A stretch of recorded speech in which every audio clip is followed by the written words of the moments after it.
Welcome to Season 3 of the Knack for Business podcast. Over 250 episodes strong, we're here to ignite your entrepreneurial spirit with fresh insights, networking gems, and creative strategies that elevate your game. Are you ready to discover what your Knack for Business truly is? Your hosts are Bernie Fransgrote from Creative Insight and Wayne Pratt from Motive 8U Inc. Today's topic is simplifying social media shortcuts for ideal results. And the question in the audience is, how can I simplify social media and create impactful content without feeling overwhelmed or stuck? Our guest today is going to be talking about that. Our guest is Maggie Carey from Master It Media. Maggie is the CEO of Master It Media and creator of Painless Posting. Combines over 40 years of IT experience with a theatrical background to empower entrepreneurs with effective social media strategies.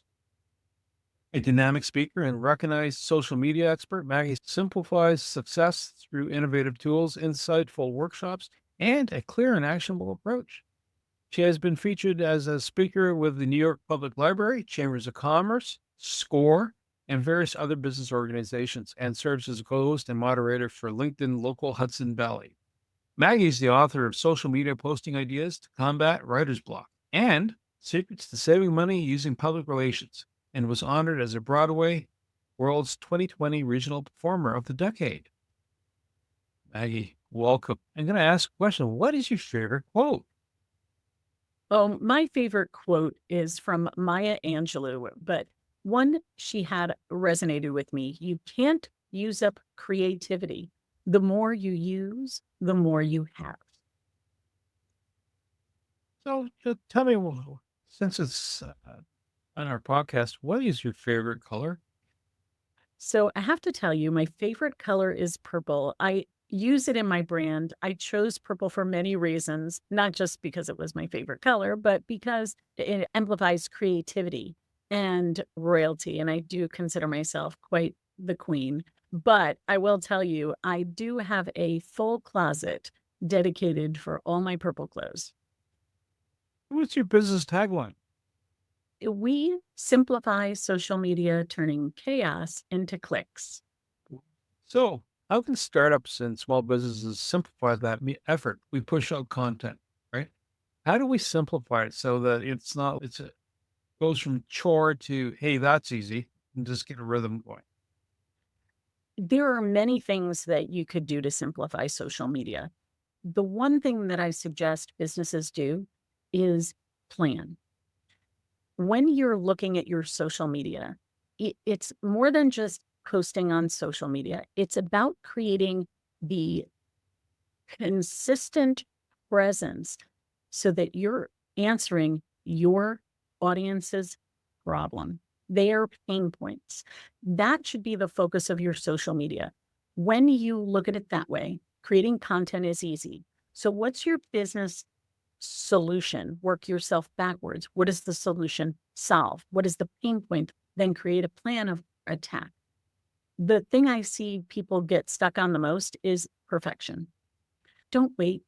Using tools, tactics, and training is my way of helping people simplify that process. I've got something that I've been wanting to ask someone forever, and I think I'm not alone. Yeah. I'm not going to marry you. Actually, Lydia, the Bible, she dealt with purple. One of the people who are selling AI are often selling AI to automate content media, social media. And as both a man with a tremendous ego and a lot of creativity, I'm always afraid that the AI created won't reflect me. AI is garbage in, garbage out. If you give it who you are, what you do, you teach it, you give it examples of your real writing, you tell it about your brand and who you are, words that you use, things that are pertinent to your business, your About Us page. You don't have to reinvent the wheel here, but teach it who you are. Like, for example, ChatGPT, right? This is a tool many people are using for AI for content creation. Simply put, AI is the starting point, not the finish line. That is the simplest thing I can say. Look, my tool, Painless Posting, has an AI component in it. As people use it, and this is very similar to many AI tools, as people use it, it is learning from you. It is a student and will continue to learn from your preferences, what posts you put in, what it goes out to your website and figures out what you have there. AI is becoming much more adapted to the human being. It's starting to evolve. I'm interested to see how it evolves. I was learning about AI when I went to college for computer science back in the 80s. So it's been around for quite a while, my friends. It's just now in the hands of the general public in a more prolific way. I find it interesting using social media. Each platform, LinkedIn, Facebook, Instagram, TikTok, all of them have rules of engagement. There's a way to optimize the content, etc. Even using visuals is always recommended. Moving visuals, sound bite, just take the little boxes to tick down.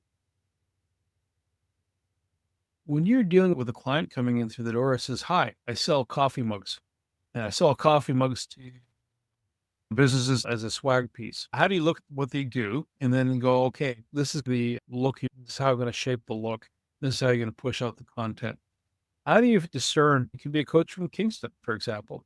How do I take that piece of information and go, okay, I'm looking at this, and here's a path. It's the right size to the right glove, so to speak. So if I'm understanding correctly, we want to know how are we using the different social media platforms in order to promote a mug, right? The thing we have to look at is what are people looking for? What is popular right now? And I hate to use that term popular. I want people to be unique in their own flair, but certain things are trending. Video, as you mentioned, moving elements. This is why TikTok is so popular, because it's short, easily consumable content. It shows you exactly what you need to know in 60 seconds or less. Remember the phrase, picture says 1,000 words, video says 1,000,000. How many interactions people are getting more on their video than they are on their static imagery?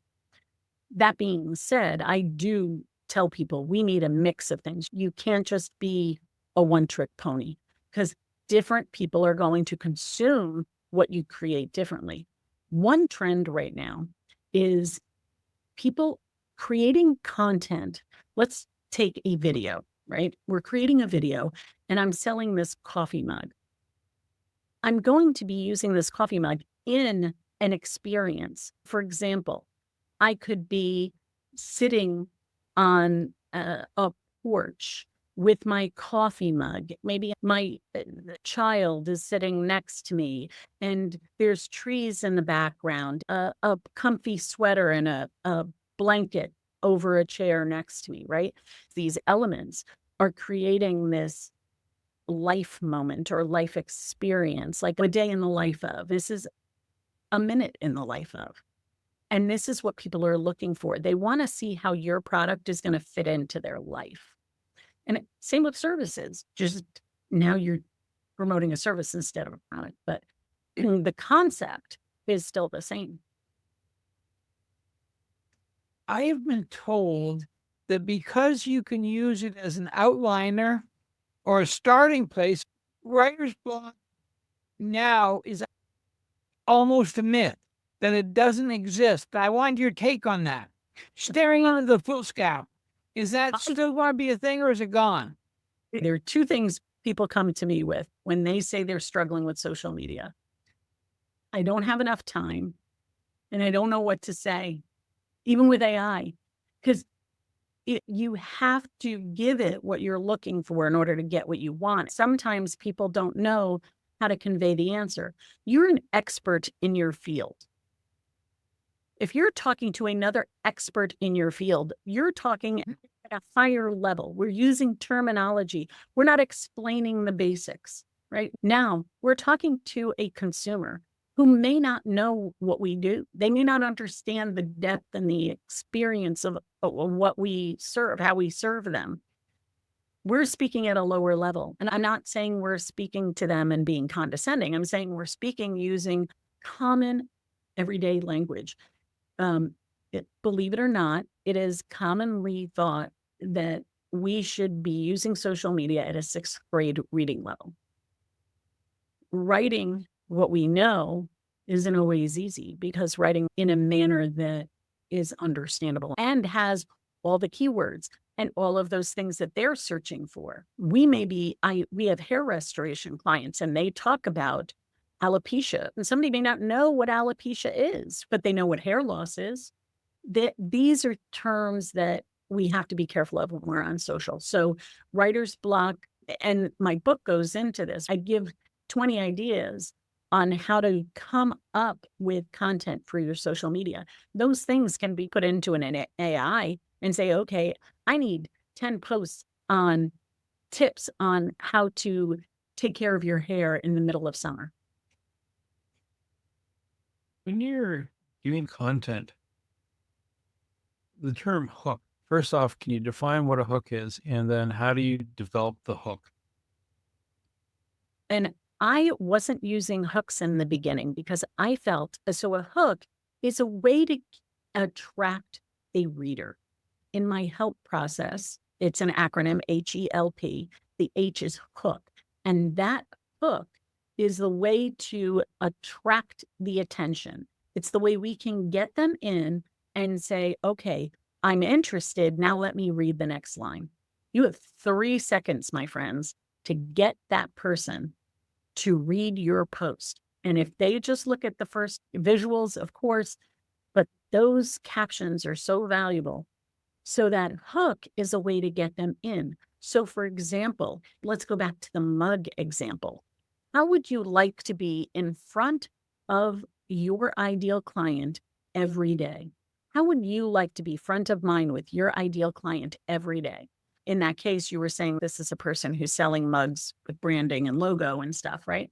That's a way to get in front of my ideal client every day. Wouldn't we all? This is a way of getting them in. Well, and then it's, look, I understand. Then that hook goes into the next step of the help process. But that hook is the way to attract their attention. Do you do A/B testing on hooks? Really?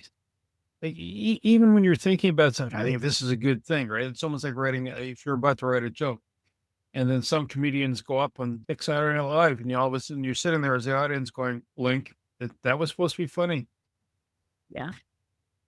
And remember, what resonates for you may not resonate for somebody else. So a hook may work for one part of your population and not for another.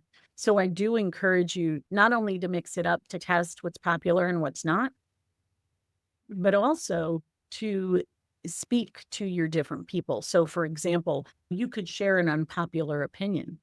So unpopular opinion is changing your tires can lead to challenges or can lead to danger.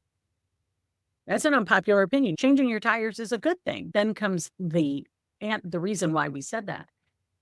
If you don't invest in the proper tires, you can end up having tires that are not as safe as the tires that have worn treads, right? Now, do you see how we switched it around?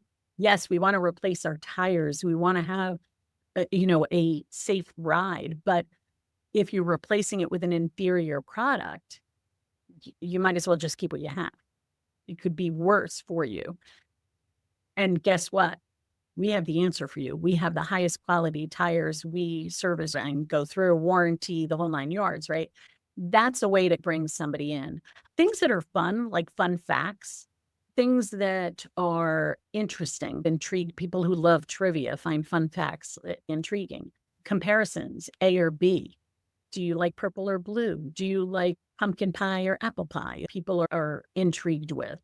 And one of my favorites is like the 5 tips to, or 5 ways to X number, whatever the number is, ways or tips to do whatever. Those are great hooks because, I want to know, what are the 5 ways that I can improve my social media presence, right? I want to know that. One of the things I hear a great deal often from people that haven't invested the time in knowing me, talk about repurposing content. And I agree with it conceptually, but I actually find it takes more time to repurpose it than to write it. How do you do the math to make sure that evergreen is evergreen and not just a lame regurgitation? So that is a great question, and something that I answered with my system, Painless Posting. Here's the challenge is repurposing this content. And there are some things in the world that are evergreen. I would never post something as a repurposed post like the latest Instagram news. That's not evergreen. But how to convey your brand on your social media, there are some hard and fast rules that will be till the end of time about your brand. When I was struggling with my social media and trying to create content, I didn't realize I created all this great content and I never used it again. And I had new followers and new people coming in. With what I do, we tag a post as a certain type of post. It's a tip. And every Tuesday at 2:00, we release a tip. I just create the content. I label it as tip. Say I have 30 of these posts every Tuesday, right? It posts. On day 31, it pops back to tip 1. I don't have to do anything. Everything is automated. This is how you simplify social media. It's a way of repurposing content that you've already created. Another way to repurpose content is to publish it on multiple platforms. Each platform has its unique flair in the way they like to be engaged with.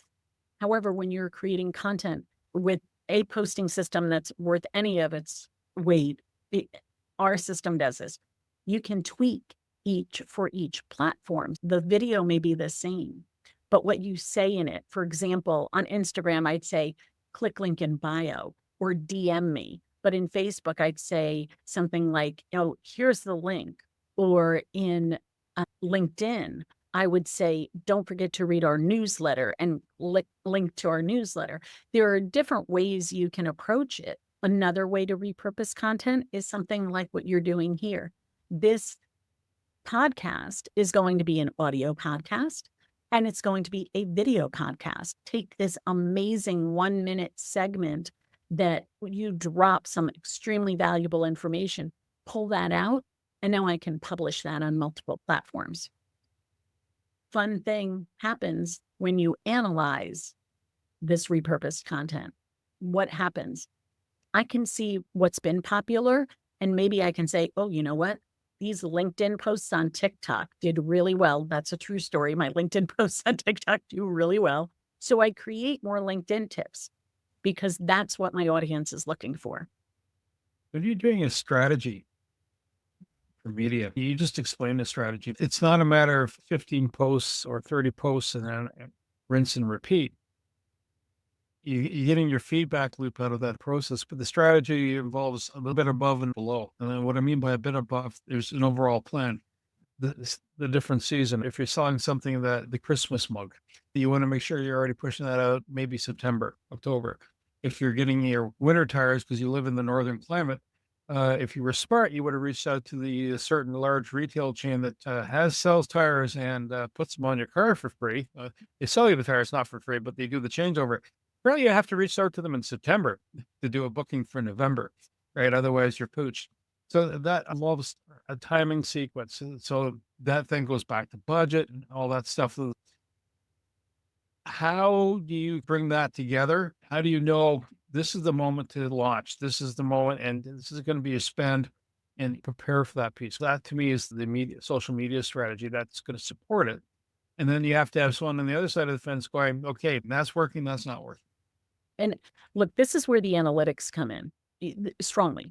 I can only do this because I have the tools, tactics, and training to make it happen for me and my clients. I developed my strategy and it's evolved over the last 5 or 6 years as not only social media is involved, but our whole world changed. When you look at a strategy, its core has to be your brand. So foundational point of your brand. You filter everything through it, you'll be fine. And then what you're posting, you have to look at what's popular, not only for your people, but maybe mix it up and do research on what is popular in your industry. So you have to be a little bit of a detective, and you have to look at your social media and where you want to spend your time. My thing is publish on all of the platforms, engage in the platforms where where your people are. Your people may be on a platform that you're not very happy being on. So take TikTok, for example. I shared that example of my LinkedIn post doing really well on TikTok. I'm not a fan of TikTok, but guess what? I get more exposure on TikTok than I do on Instagram, even though I like Instagram better. Now, that being said, when I engage, I'm engaging more on LinkedIn, because right now I'm growing my LinkedIn presence. LinkedIn Local Hudson Valley is in New York. We pull people off platform for in-person networking and training and such. It's a great opportunity. So I encourage you, if you have a search for a LinkedIn Local in your area, it's a great way to combine your online and offline networking. That being said, because of that distinction I have, LinkedIn, the platform, is a place where I'm getting more traction, not because I'm a LinkedIn Local host. It's because LinkedIn has my people there and I'm spending more time there, and I have strategies to work with engaging these people. You can't be all things to all people. So pick your platform where you're going to have engagement with it, where you are spending your time. We talked about repurposing content across multiple platforms. When you do that, you're still going to reply and comment to anybody who posts with you. On something like what I'm doing with LinkedIn, I'm actively seeking people and posts that have a lot of comments, that have a lot of people interested, that have people who have followers. That's going to get me more exposure, and that's going to help me help more people. One of the things that people tell you when they don't have a real excuse is they don't have time, which is stupid because they have the exact same amount of time as everyone else has. But having said that, here are the analytics you need to know for you to spend this time doing this instead of that, but know that you're an idiot. I may tell them that the process you're using right now is taking you much longer than what you can do this a lot faster and easier. That when I started looking at my engagement, and I will tell you, okay, I can spend 15 minutes creating a reel. I could spend 2 hours creating a reel. Now, that 15-minute reel, if I do what I need to do, it gets my point across and I send it.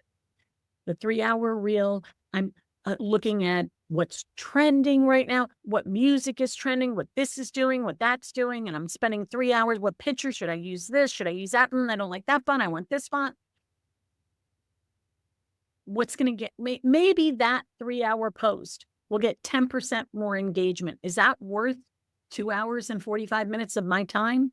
No, not 10 minutes. Right. When we're looking at simplifying the social media process and the time that you're investing, you have to be very aware of decision fatigue. That's where I see a lot of people wasting time trying to pick a picture. In our case, you upload a picture, go into our AI, you give it a prompt, it comes up with one, you tag it, you post it, you're done. I taught somebody how to create a post while I'm talking to her in less than 10 minutes. She had never posted on social media before. If you have the tools, if you have the tactics, the strategy, you have somebody who's training you that knows what they're doing, that's the trifecta. Find the way to make it easier and faster. It could take one video to go viral. You could create 100 videos. One video could go viral and get you attention that you wouldn't even know what to do with. It's amazing. Go back 40 years. As a small business owner, you couldn't get that kind of exposure. It's insane. If somebody's drive is fear of missing out, what do you do to get them in a better headspace so that they're not doing it from a lose?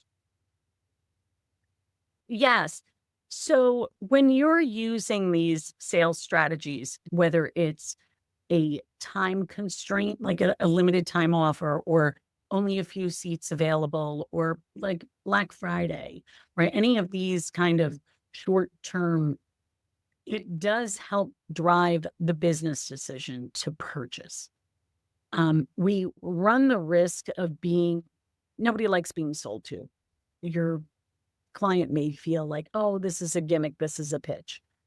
So the way we phrase things like that needs to be conscious of that. So if we're saying something like there's limited seats available, or for the month of December, we're running this special offer, our price is going to go up at the end of the year. However, if you sign up today, we will honor that price and you'll be part of our founding members, right? Words are so powerful. So saying things like, you'll be locked in on the founding member price, it gives it a prestige factor, not like, you better buy it now because the price is going up and you're going to lose out. Totally different phrase, right? Totally different wording, total feeling that somebody will get from that. This is very interesting to me. They say that in social media, Zoom, and the web, we've done an amazing job at leaning in media. That if there's something we're trying to engage with, a course, a webinar, we're very good at the leaning in. And the last bastion of the leaning out is TV. How are we going to get to infotainment where we're actually using these tools to absorb lean out media, lean back media instead of lean in media? I think there are things out there. It's that language that people are so used to, right? I kept trying to explain to somebody that we were creating social media posts, and she kept calling them commercials. It's not a commercial. A commercial is a pushing out. When we look at social media, it's a two-way street. It's not just us pushing out content. It's us connecting with the people that are out there. How many people feel there's a lot of negativity with social media? And I get it. I'm not Pollyanna with rose-colored glasses on. I see what social media is. I see the good, the bad, and the ugly. But when you're creating content that is entertaining, right? I have a background in theater. That means that when I'm creating content, I'm entertaining them as I'm going along. I'm teaching them something. I'm coming up with different ways to present data and content and ideas so that they can enjoy the process. When I use purple all the time, I get so many people who come up to me and say, oh my gosh, I love purple. Purple was my mother's favorite color. It's a way for somebody to connect with you. And when you do that, when you entertain them, we learn more. I say you learn through laughter. Laughter is such an amazing gift that we stop being so serious, have some fun. That's why people do these videos where they're showing like a process. You ever watch the cooking videos where they have the ingredients and they cook them and show the end product and they're eating it and they're in heaven, right? These are things people are doing to enhance the experience of social media. Every dollar you spend in the marketing, whether it's the graphic arts, given more prominence, or the time you spent, what would be the expected return on that investment? So for $1 of activity, what would be an appropriate, whether they get there or not, it's another story. When do you know your thumbs up? What's that look like? ROI in social media is a tough one. If you're doing paid social media, you'll have the analytics and everything else, and you'll know your cost per click, you'll know your budget. But we're talking about organic social media that we publish, we don't boost, we don't charge, we don't pay to have it boosted, or pay for an ad. When we're looking at things like that, the ROI has to come in with your engagement and your impressions. Impressions are the number of people who see your content. Engagement are the people who either react, that's that love, laugh, commenting, sharing, or saving. Those are all engagement, right? You want the impressions high are great, but you really want that engagement to be great. When I look at ROI, that's what I look at. The dollars, the money component is so hard because if you're generating content on a consistent basis, and look, consistency is key to social media. You've heard it over and over again. Whether you post 1 time a day, 3 times a day, or 4 times a week, I would not suggest you post any less than 4 times a week. That's where it's almost if you had a physical location for your business and you didn't have a sign. How do people find you? Social media is the way. They're already there and they're looking for reviews. They're looking for that. They're looking for your presence, what people feel about you, what people are saying about you. And that's value. I tell people, if you get user-generated content, that is gold. If you go to a restaurant, I'm a supporter of local business, right? You take a picture of the food, give somebody a review. It is the best gift you can give to any business. I had somebody just recently leave me a review. They met me at a conference. I was teaching about Google Business. He called up and asked me a question, the challenge he was having. I answered it for him. I gave him ideas. He gave me the most stellar review. That review is going to drive people to trust me. You're building trust on social media. So your ROI could be intangible. It could be financial. And you can use things like you can tag things so that when you look at your Google Analytics, you can see where people came from. A combination of your analytics, a combination of your tracking, and a combination of just, look, this is a cost of business. You're investing your time, money, and talent to create social media content that resonates with your audience. Why don't you tell us your 2 or 3 real takeaways that you want us to have? Okay. Take this one really good tip. If you struggle with coming up with content, brainstorm the frequently asked questions you get every day, every week, every month, and put them on a list. The answers to those questions are the best social media posts you will have. If one person has that question, many people do. Create a list of your frequently asked questions.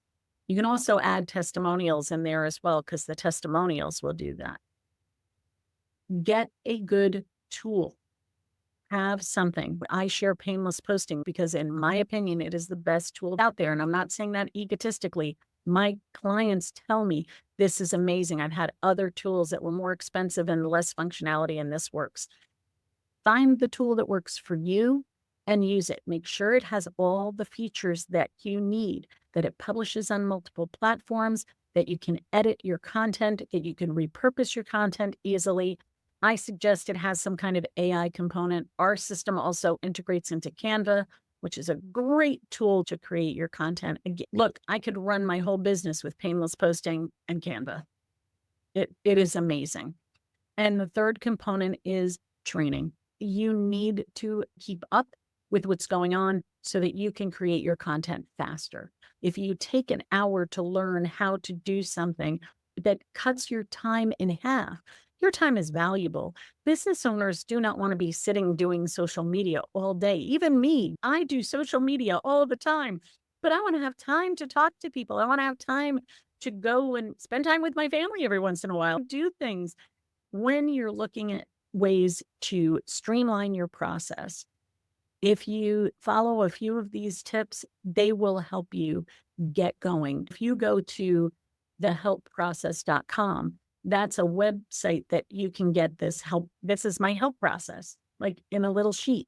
but that's a book. It helps you with your content. It helps you create things easier so you don't have to struggle with what to say. Yes. Wow. I want to say thank you. Our time is whipped along, just gone quick. If our listeners want to get a hold of you, how do we find you? I am on all social media platforms you can find me on most at Painless Posting. You can always reach out to me. Each of my websites has a way to contact me. So masteritmedia.com, painlessposting.com. You can follow our YouTube channel. You can go over to painlesspostingpodcast.com and you can listen to my brand new podcast channel. These are ways that I'm giving back to help people follow us and get amazing tips on how to help you go further and faster with your social media. Cool. I want to say thank you to Maggie Carey and my co-host Wayne Pratt and you, the Knack for Business listeners. So you're venturing down the path of, I want to post stuff, get my impact out there to my customer base because that's how they're going to find you. If they're not your friends and family to start off with, let Maggie extend your family connections outside without having to have everybody over for dinner. To reach the podcast hosts, email them at info@creativeinsight.com or by the website creativeinsight.com, spelled KREATIVINSIGHT.com. To reach Wayne at his email, wayne@motivate.uca. That is MOTIVE, the numeral 8 and the letter U.ca, or his website, motivate.u.ca. If you would like to be a guest on this podcast and share your knowledge, let us know. We would also appreciate your feedback on the content or format. Check the show notes for more details. For these podcasts, we like to acknowledge the support and thanks to the following people. Carl Richards from Podcast Solutions Made Simple, a renowned podcast expert. Fred Crouch, who is the Property Wizard podcaster, where Bernie is a co-host. Jovan Strika from At Hive, a co-working space that is more than just a space. Then Melanie Webber, Bernie's invaluable business partner. And Wayne Pratt from Motivate Inc., who serves as both a coach and co-host of these podcasts. Disclaimer, please note that the Knack for Business podcast episodes are meant solely for educational and general informational purposes. The information and opinions contained within are not intended to be professional advice on any subject matter. The thoughts, views, and opinions expressed by the participants are their own personal beliefs and do not represent the views of the podcast hosts or any affiliated organizations.